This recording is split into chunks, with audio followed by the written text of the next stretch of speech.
We've heard several eyewitness accounts since the attacks from people who were at the stadium, people who were just simply out on the streets. One of the targets was this cafe called the Bombière. Places like this are as much a part of the Paris landscape as its very well-known monuments. Almost every corner has a little cafe like this, but until Friday night, they weren't scenes of mass murder. Mark Colclough was walking down the street with a friend, approaching the cafe when the bullets started to fly. He saw a gunman shoot at people seated outside the cafe and then go in and fire some more. After the attacker fled, Mark Colclough and a friend went into the cafe to try to offer some help and some comfort. He's a Danish psychotherapist. He joins me right now live from Copenhagen.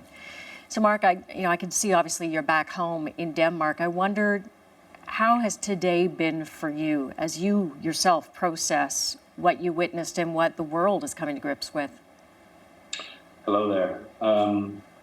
Yesterday we landed from Paris with an Air France flight to Copenhagen. And we spent some time in front of the French embassy being interviewed along with the Danish Prime Minister and Department of Justice. And today has been a day where my travel friend and we have been to see a crisis counselor each. And we spent the day getting to grips with many of the events that we saw Friday evening, especially the shootings of civilian people. I eyewitnessed 5 people being murdered within the space of 3 or 4 seconds. To take you back to Friday night, as we mentioned, you're walking down the street, I assume in conversation with a friend, Yes. expecting to go sit down and have a glass of wine or some dinner.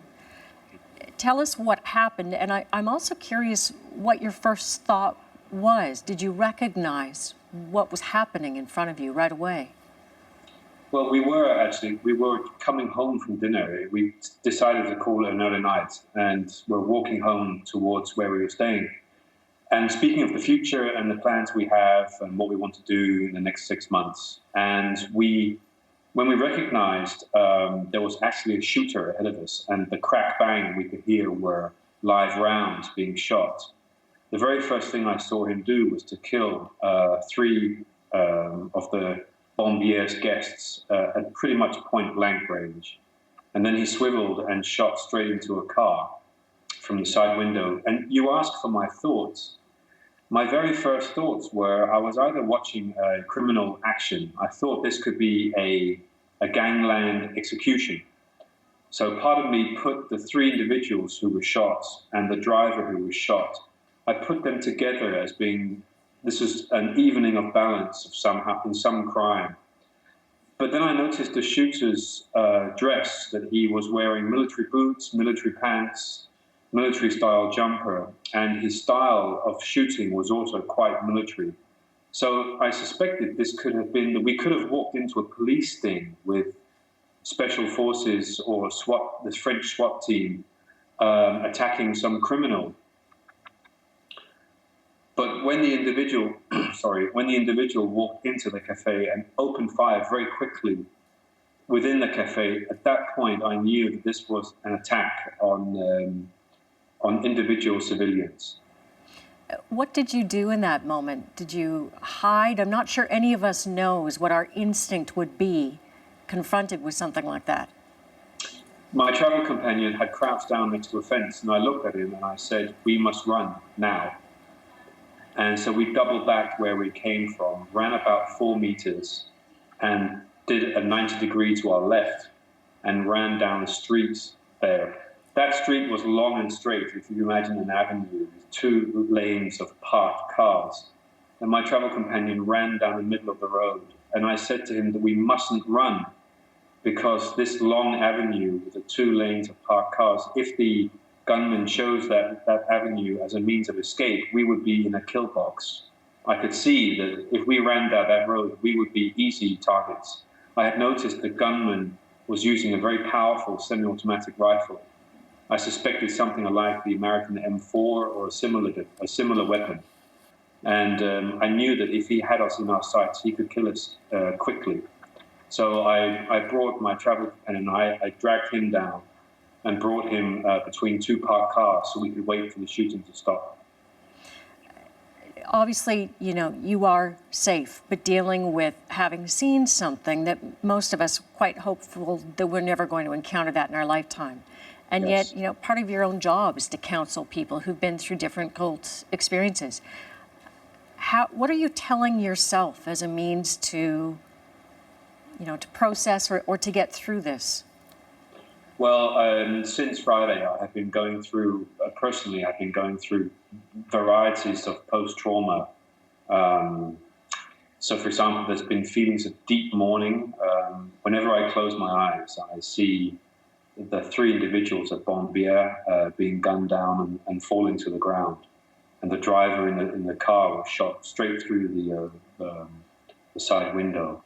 So there's deep feelings of mourning, deep feelings of loss, grief, and sometimes the feelings switch to anger and powerlessness and just horror at we're in Paris, and it's a beautiful city. It's the city of love and romance, and we're just my travel friend and I are walking down the street talking about our plans for the future, and suddenly we're brought into the 7 rings of hell.